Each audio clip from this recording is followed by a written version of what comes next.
नमस्कार, मी अश्विन बापट. पैसा झाला मोठामध्ये आपल्या सगळ्यांचं मनापासून स्वागत. आजच्या पैसा झाला मोठामध्ये आपण बोलणार आहोत गुंतवणूकदारांच्या मनात असणाऱ्या एका द्विधा मनस्थितीबद्दल. संक्रांतीच्या दिवशी रिझर्व्ह बँकेने रेपो दरात कपात केली आणि सगळ्यांनाच आश्चर्याचा गोड धक्का दिला खरा, पण त्याचा परिणाम म्हणून शेअर बाजार देखील मोठ्या प्रमाणात उसळला. त्यामुळे गुंतवणूकदारांसमोर पुन्हा एकदा गुंतवणुकीचे दोन महत्त्वाचे पर्याय खुले झाले. एक आहे तो थेट शेअर बाजारातल्या गुंतवणुकीचा आणि दुसरा डेट मार्केटमधल्या गुंतवणुकीचा. येत्या काळामध्ये व्याजाचे दर सातत्याने खाली येतील असा अंदाज आहे आणि त्याच्यामुळेच डेट मार्केटमध्ये देखील उलाढाल वाढण्याचे आणि परतावा वाढण्याचे अगदी स्पष्ट संकेत मिळतात. त्यात जानेवारी महिना असल्यामुळे बाजारामध्ये म्युच्युअल फंड कंपन्यांनी अनेक नवीन टॅक्स सेव्हिंग म्युच्युअल फंड्स आणि इक्विटी फंड्स बाजारात आणलेत. अशावेळी गुंतवणुकीच्या पर्यायांमधले सगळ्यात चांगले रिटर्न्स मिळवण्यासाठी कोणता पर्याय निवडायचा याबद्दलचं मार्गदर्शन आज आपण घेणार आहोत आणि त्यासाठी आपल्या सोबत आहेत आपले गुंतवणूक सल्लागार निखिल नाईक सर. नाईक सर, स्वागत तुमचं. धन्यवाद. आणि जसं आपण आता उल्लेख केला तर त्याच अनुषंगाने मला तुम्हाला विचारायचं आहे की व्याजाचे दर कमी झाल्याचा आपल्या गुंतवणुकीवर नेमका कसा परिणाम पाहायला मिळतोय? नाही, मल्टिपल परिणाम होणार आहेत आणि ह्या वेळेला जसं व्याजदर 25 पैशांनी केवळ कमी झालाय त्यामुळे क्वांटम जो आहे तो कमी आहे, पण त्याचा इम्पॅक्ट हा फार मोठ्या प्रमाणात होऊ शकतो येत्या काळामध्ये. कारण हा कुठल्या एका प्रकारे आपण म्हणता येईल की सिग्नल दिलेला आहे की इतके दिवस म्हणजे सप्टेंबर 2013 जेव्हा व्याजदर वाढवण्यात आले होते त्यानंतरचा पहिला कट आहे, रेट कट आहे. सो मला वाटतं की दूरगामी परिणाम होऊ शकतात ह्याचे. मात्र आपण पूर्णतः आणि सातत्याने रेट कट होतीलच ह्यापुढे ही अपेक्षा धरणं थोडं फोल ठरू शकतं. गुंतवणुकीवर कसा परिणाम होईल तर येत्या काळामध्ये, आणि आपण जर बघितलं पाहिजे की काही काळापूर्वीपासूनच बँकांनी व्याजदर थोड्या प्रमाणात का होईना कमी करायला सुरुवात केली होती. सो हे 25 पैशाचा कट हा तुमच्या एफडीच्या रेट्समध्ये, करंट एफडीच्या रेट्समध्ये कुठेतरी ऑलरेडी होता. आता परत थोडेसे एफडीचे रेट्स कमी करताना आपल्याला होताना दिसू शकतील. ही सगळ्यात प्रथम गोष्ट होईल. मी बऱ्याचशा हेडलाईन्स वाचत होतो की आता EMI खूप कमी होतील म्हणून. मला असं नाही वाटत की इमिजिएटली EMI कमी होतील किंवा आपल्याला EMI म्हणजे लोन शिफ्ट करण्याचा ची संधी इतक्या लवकर येईल असं मला वाटत नाही. राहिली गोष्ट, आपण बघितलं की त्या दिवशी मार्केट्स देखील 600 पॉईंट्सनी उसळी घेताना दिसलं होतं, 800 पॉईंट्सनी. पण ह्याच्यामध्ये या सगळ्यामध्ये मला असं वाटतं सिक्लिकल स्टॉक्स जे इंटरेस्ट रेटनी इम्पॅक्ट होणारे स्टॉक्स होते ते लगेच चालताना दिसले. मला वाटतं की म्हणजे ओव्हरऑल सेंटिमेंटसाठी ही खूप चांगली गोष्ट आहे. पण परत गुंतवणूकदारांसाठी 2-3 गोष्टी आहेत नक्कीच की बँक एफडीज जर तुम्ही करत असणार आहात, आत्ता करायचा विचार करत असाल तर जेवढं तुम्ही लॉंग टर्म बँक एफडीज करू शकाल तेवढं करणं आवश्यक आहे. कारण येत्या काळामध्ये पुढच्या वर्षभरामध्ये मात्र नक्कीच आपण सॉफ्टवेअर इंटरेस्ट रेटमध्ये असू असं मला वाटतं. पण मग हे जे व्याजदर कमी झाले त्याच्यामुळे आपण जर पाहिलं तर इन्कम फंड किंवा डेट म्युच्युअल फंडांना चांगले दिवस येतील अशी आताची स्थिती आहे, म्हणजे तसा अंदाज वर्तवला जातोय. तर त्या अनुषंगाने मग या इन्व्हेस्टमेंटमध्ये कोणती काळजी घ्यायला पाहिजे? नक्कीच. जसं मी म्हटलं होतं की आणि नेहमी म्हणतो की इक्विटी मार्केट्स असो किंवा डेट मार्केट्स असो, ते नेहमी बाजार हा नेहमी रिअलिटीच्या थोडा पुढे असतो. अपेक्षा बऱ्याचशा डिस्काउंट करताना चालतो. सो कुठेतरी हा रेट कट होणार हे कुठेतरी बाजाराने डेट फंड मध्ये तर नक्कीच हे होतं, काय म्हणतात ना, गृहीत धरून चालले होते, डिस्काउंट केलं होतं. मात्र आपण ज्याला म्हणतो की व्याजदर जसे खालती येतात तसतसं डेट फंडची प्राइसेस वरती जाताना दिसते. आणि गेल्या वर्षभरातले जर आपण डेट फंडचे रिटर्न्स आहेत तर ते ठीकठाक आलेले आहेत. पण येत्या काळामध्ये अजून जर व्याजदर कमी होत असतील तर डेट फंड्सना नक्कीच चांगले दिवस येऊ शकतात. मात्र ह्यामध्ये गुंतवणूक करताना काळजी घेतली पाहिजे की हे डेट फंड्स हे देखील व्होलेटाईल राहू शकतील येत्या काळामध्ये. आणि दुसरं, जसं मी म्हटलं की व्याजदर सरसकट कमी होतं. आता आपण बघतोय की 1 वर्षाचा एफडी साधारणतः 9% आसपास आपल्याला दिसतंय. पण 10 वर्षाचा G-Secचा जो बॉन्ड प्राइस आहे ती साधारणतः 7.6च्या आसपास आहे. म्हणजे कुठेतरी बाजाराने लॉंग टर्म रेट्स कमी होणार हे डिस्काउंट केलेलं आहे ऑलरेडी, पण ते अजूनही खालती जाऊ शकतात. आणि त्या अनुषंगाने तुमचे डेट फंड्समध्ये रिटर्न्स चांगले येऊ शकतात. म्हणजे जर गेल्या वर्षभरात कोणी गुंतवणूक केली असतील G-Sec फंडमध्ये तर 14%च्या आसपास रिटर्न येताना आपल्याला दिसलंय. कारण आपण तेव्हापासून आतापर्यंत रेट कट नाही झाला, मात्र बाजाराने ते डिस्काउंट करताना कुठेतरी आपण बघितलं होतं आणि त्यातनं हे रिटर्न्स येताना दिसले आहेत. सो काही प्रमाणातले लोअर इंटरेस्ट रेटचे कमी व्याजदर होतील हे मार्केट्सनी डिस्काउंट केलेलं. येत्या काळामध्ये देखील जर रेट कट व्हायला लागले तर त्याचा परिणाम डेट फंड्सवर नक्कीच चांगल्या प्रकारे होईल. मात्र माझा म्हणण्याचा मुद्दा हा एकच आहे की सरसकट डेट फंड्स खूप वरतीच जातील असं गृहीत धरून चालणं थोडंसं चुकीचं ठरू शकतं. पण मग हे जे इंटरेस्ट व्याजाचे जे दर आहेत ते खाली आल्यामुळे इतर कोणत्या गुंतवणूक आहेत जे आपल्याला फायदेशीर ठरू शकतात? स्पेसिफिक सेक्टर बद्दल आपण याच्यामध्ये काय आणखी डिटेल सांगू शकतो? अश्विन, मी बऱ्याच वाचत होतो की बँकिंग स्टॉक्स वरती गेले, इन्फ्रास्ट्रक्चर स्टॉक्सना देखील याचा फायदा होऊ शकतो. ज्या कंपनीज लिव्हरेज असतात, म्हणजे ज्या कंपनीज फार मोठ्या प्रमाणावर व्याज म्हणजे कर्ज घेऊन आहेत त्यांच्या बॅलन्स शीटवरती हा फायदा होऊ शकतो. ह्या सगळ्या गोष्टी जेवढ्या खऱ्या असल्या तरी एक लक्षात घेतलं पाहिजे की जर इंटरेस्ट सेन्सिटिव्ह कंपनीज अशा प्रकार जर मी घेत असेल किंवा न्यूज बेस्ड कंपनीज घेत असेल तर कुठे ना कुठेतरी ह्या सगळ्या न्यूज त्यांच्या प्राइसमध्ये असतात.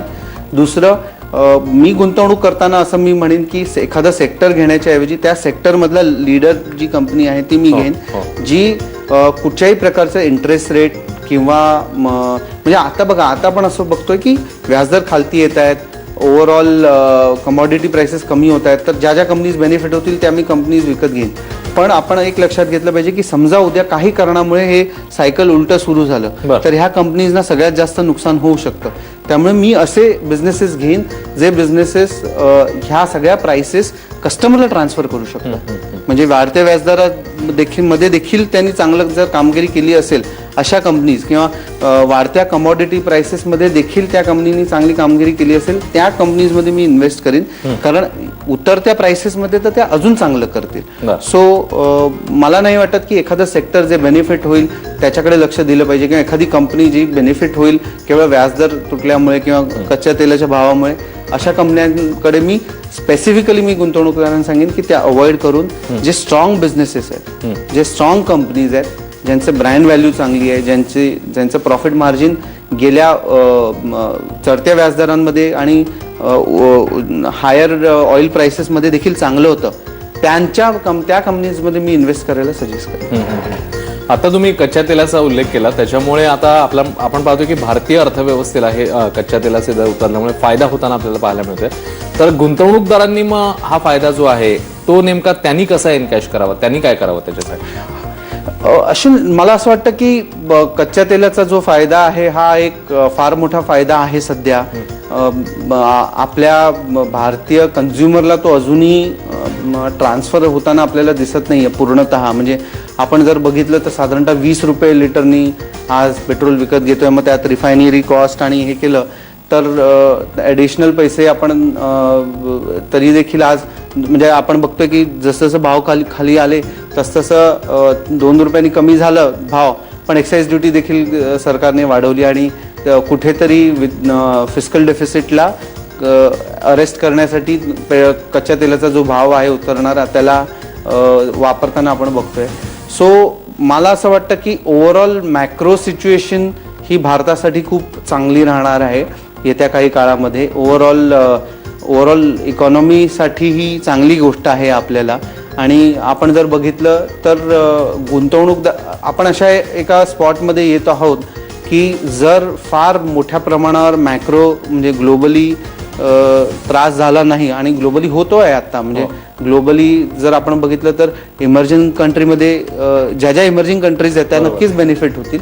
पण आपण खूप सॉलिड फुटिंगवरती आहोत सध्या. चायना जिकडे डिमांड कमी होते. सो ओव्हरऑल भारतीय इकॉनॉमीला नक्कीच त्याचा फायदा होईल.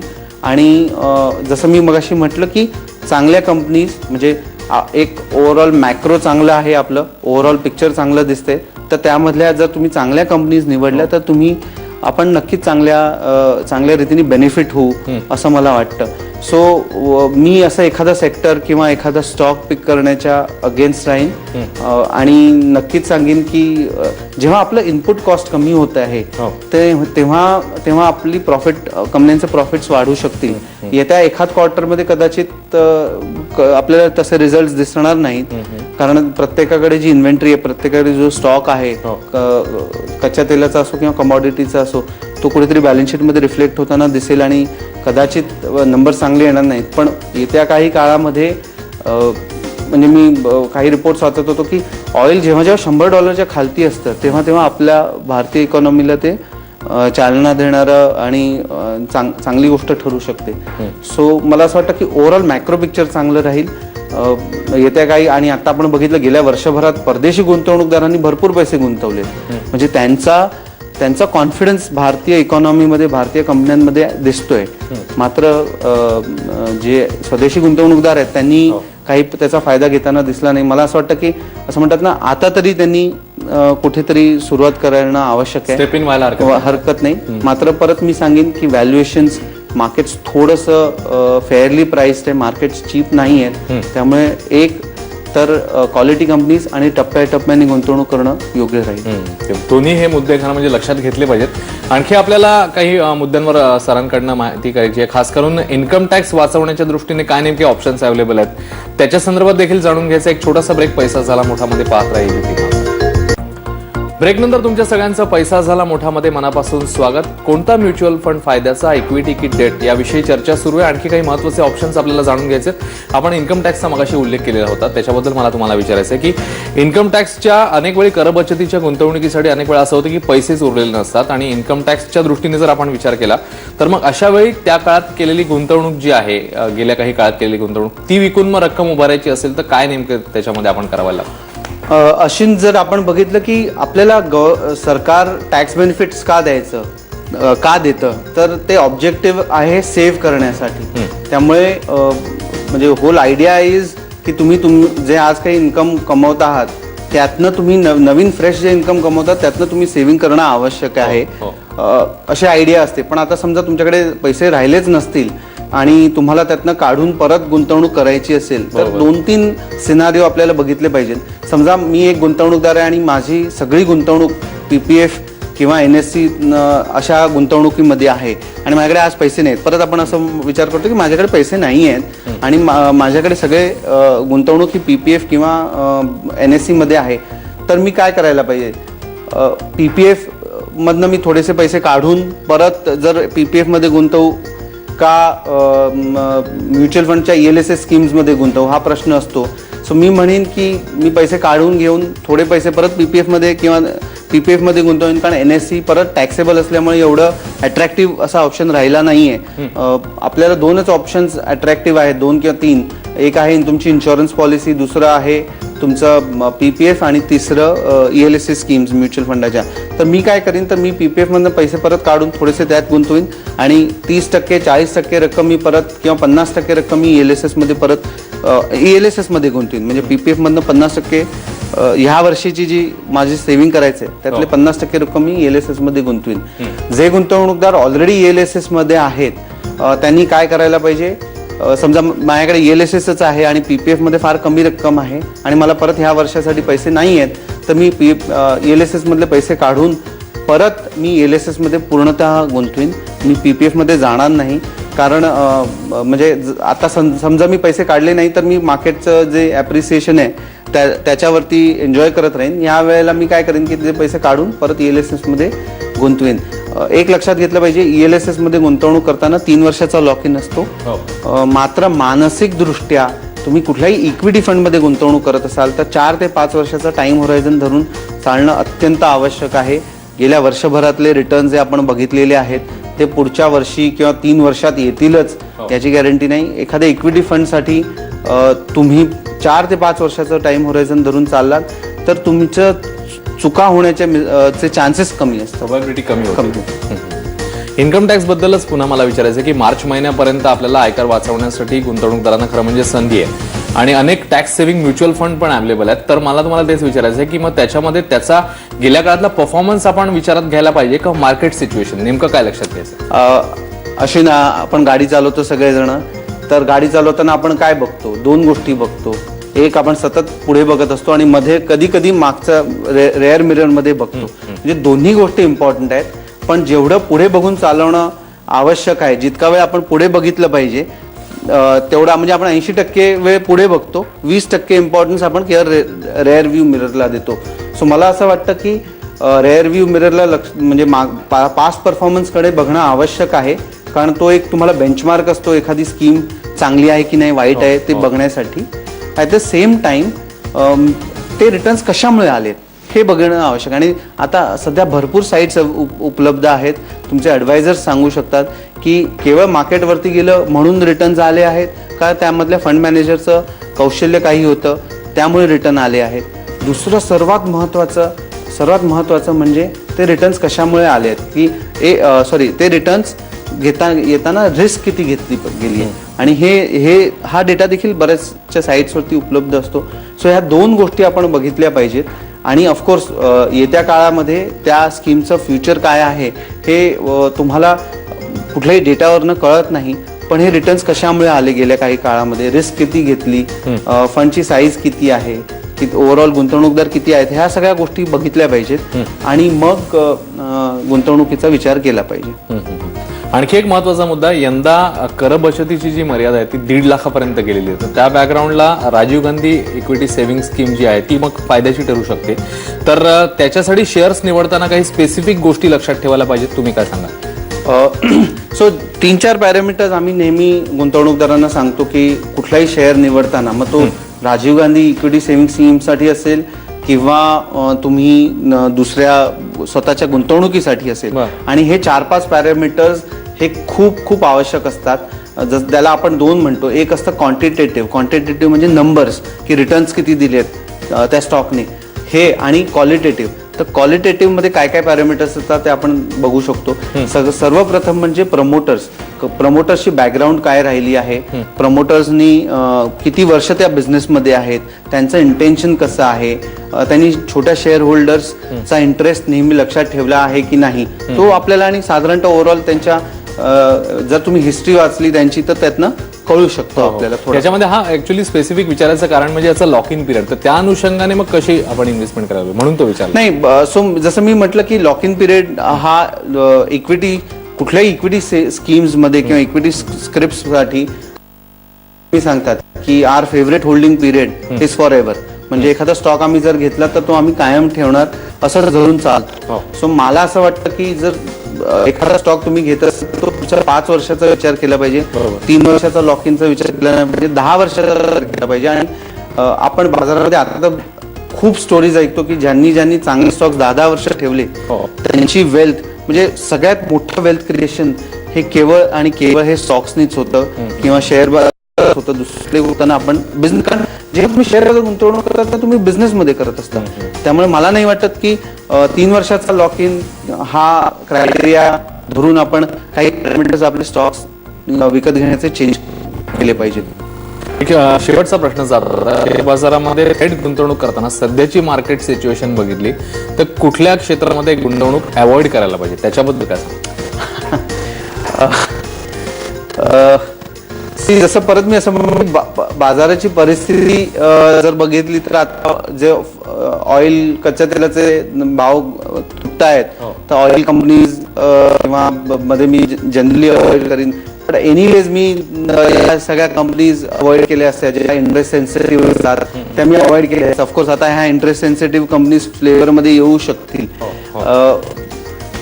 कुठल्या companies avoid, I think falling rate जी तेजी आहे ना त्यामध्ये कुठच्या कंपनीज अवॉइड केल्या ज्या फास्ट मुव्हिंग खूप प्राइसेस वरती होताना दिसत आहेत, जे तुमचे मित्र येऊन तुम्हाला आता सांगतायत की माझे ह्या गुंतवणुकीमध्ये एवढे झाले वर्षभरात, त्यांचं म्हणजे तुम्ही त्यांचं नाव ऐकलं नसेल. आणि ह्या सगळ्या कंपन्यांना अवॉइड करणं खूप आवश्यक आहे. इनफॅक्ट हा खूप चांगला प्रश्न आहे की सट्टा कंपन्या ज्यांना आपण म्हणतो की क्विक मनी, ज्याच्यातनं अश्युरन्स आपल्याला मिळू शकतात.